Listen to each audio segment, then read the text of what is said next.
Hello guys, कैसे हो आप सभी। आई होप आप सभी बहुत अच्छे होंगे। आज हम हिंदी भाषा के बहुविकल्पीय प्रश्न हल करेंगे, जिसमें से हमारा पहला प्रश्न है, निम्नलिखित में एक स्पर्श व्यंजन है।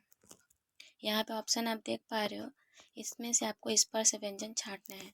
तो व्यंजन क्या होता है इसके बारे में थोड़ा जानते हैं। हिंदी भाषा में 6 प्रकार के व्यंजन होते हैं। एक स्पर्श व्यंजन, एक अनुनासिक व्यंजन, एक अंतस्थ व्यंजन, एक ऊष्म व्यंजन और एक आपका उच्छिष्ट व्यंजन होता है और एक आपका संयुक्त व्यंजन होता है। इस प्रकार से टोटल 6 प्रकार के व्यंजन होते हैं। इसमें से आपको स्पर्श व्यंजन यहाँ पे आपका छांटना है। तो स्पर्श व्यंजन टोटल 25 होते हैं। इसे 5 वर्ग में बांटा गया है, जैसे आपका क वर्ग हो गया, च वर्ग हो गया, ट वर्ग हो गया, आपका त वर्ग हो गया, आपका प वर्ग हो गया। इस प्रकार से टोटल 5 वर्ग होते हैं। इसमें से आपके जो च वर्ग है उसमें आपका आता है छ, छ, ज, ञ। तो उसमें छ आता है, इसलिए इसका जो राइट आंसर है वो आपका ऑप्शन बी हो जाएगा, छ। हमारा प्रश्न 2 है, इनमें से किसकी वर्तनी शुद्ध है।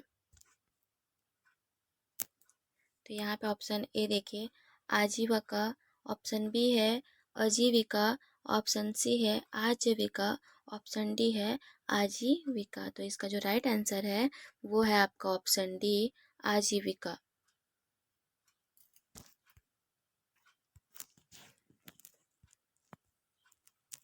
प्रश्न 3 है, हिंदी वर्णमाला के अंतिम पंचमाक्षरों का उच्चारण स्थान क्या है। यहाँ पे ऑप्शन देख सकते हो आप, पंचमाक्षर जो वर्ण है, 5 वर्ण में जो विभक्त किया गया था स्पर्श व्यंजन को, उसी का जो लास्ट वर्ण है, जैसे कि आपका च, छ, ज, झ, न्या। तो लास्ट में जो निया वर्ण है वो कहाँ से उच्चारण होता है। वैसे ही 5 मतलब अंतिम पंचमाक्षर 5 वर्ग में उसको विभाजित किया गया है, उसी में से जो अंतिम का 5 वर्ण है वो कहाँ से उच्चारण होता है। तो इसका जो ऑप्शन है यहाँ पे आप देख पा रहे हो, नासिका से, तालव्य से, मूर्धन्य से, कंठ से। तो इनमें से कहाँ पे इसका उच्चारण स्थान होता है।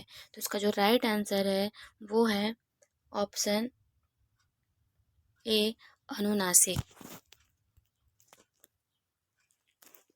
प्रश्न 4 है, उच्छिष्ट ध्वनि का प्रयोग हुआ है। उच्छिष्ट ध्वनि 2 प्रकार के होते हैं। एक आपका ढ होता है और एक आपका ढ होता है। तो इसका जो ढ है ना, यहाँ पे पढ़ाई में आप देख पा रहे हो कि ढ वर्ण है, उच्छिष्ट वर्ण है।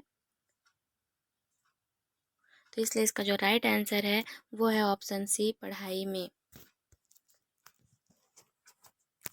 प्रश्न 5 है, हिंदी भाषा में वे कौन सी ध्वनियाँ हैं जो स्वतंत्र रूप से बोली या लिखी जाती है।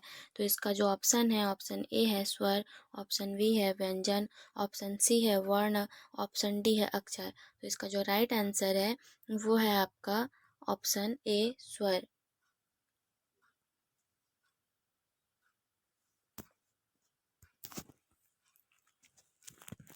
प्रश्न 6 है, भिनभिनाहट किससे संबंधित है। यहाँ पे ऑप्शन ए है झिंगुर से, ऑप्शन बी है पपीहे से, ऑप्शन सी है भौरे से, ऑप्शन डी है मक्खियों से। तो यहाँ पे आपको भिनभिनाहट किससे संबंधित है इसके बारे में बताना है। तो यहाँ पे जो राइट आंसर हो जाएगा वो है भौरे से, क्योंकि भौरा ही ऐसा जीव है जो भिन भिन का आवाज़ निकालता है।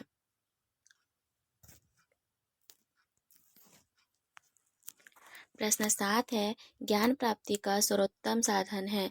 ज्ञान प्राप्ति कहाँ जो साधन है उसका वो क्या है। तो ऑप्शन ए है भाषा, ऑप्शन बी है अभिव्यक्ति, ऑप्शन सी है स्मृति, ऑप्शन डी है इनमें से कोई नहीं। तो इसका जो राइट आंसर है वो है आपका ऑप्शन ए, भाषा।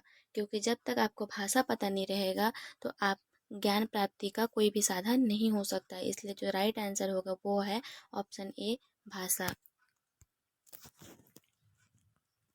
हमारा प्रश्न 8 है, बालक निम्न में से किसके द्वारा अपनी भाषा को ठीक प्रकार सीख सकते हैं।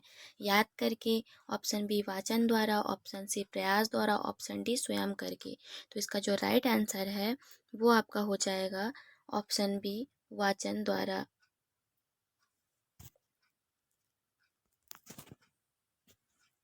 प्रश्न 9 है, जीओ में ध्वनि किससे उत्पन्न होती है। जीओ में ध्वनि किससे उत्पन्न होती है? जीभ से, स्वर यंत्र से, ग्रसिका से, गर्दन से। तो इसका जो राइट आंसर है वो है आपका ऑप्शन बी, स्वर यंत्र से। आज का हमारा लास्ट जो प्रश्न है, प्रश्न 10, ओपन बुक परीक्षा का महत्वपूर्ण पहलू यह है कि, तो ऑप्शन यहाँ पे देख पा रहे हो आप। ऑप्शन ए, छात्र गंभीर रहते हैं। ऑप्शन बी, यह कक्षा में उपस्थिति बढ़ाता है। ऑप्शन सी, यह परीक्षा में संबंधित चिंताएं कम करता है, परीक्षा से संबंधित चिंताएं कम करता है। या ऑप्शन डी, यह छात्रों को सोचने के लिए मजबूर करता है। तो इसका जो राइट आंसर है वो आप कमेंट बॉक्स में कमेंट कीजिएगा। तो इसका जो राइट आंसर है वह है ऑप्शन सी, परीक्षा से संबंधित, यहाँ पे आप देख पा रहे हो, परीक्षा से संबंधित चिंताएं कम करता है। तो आज का हमारा वीडियो समाप्त होता है यहीं पे। अगर आपको मेरी वीडियो अच्छी लगती होगी तो प्लीज़ सब्सक्राइब कीजिएगा, लाइक कीजिएगा और शेयर भी कीजिएगा। धन्यवाद।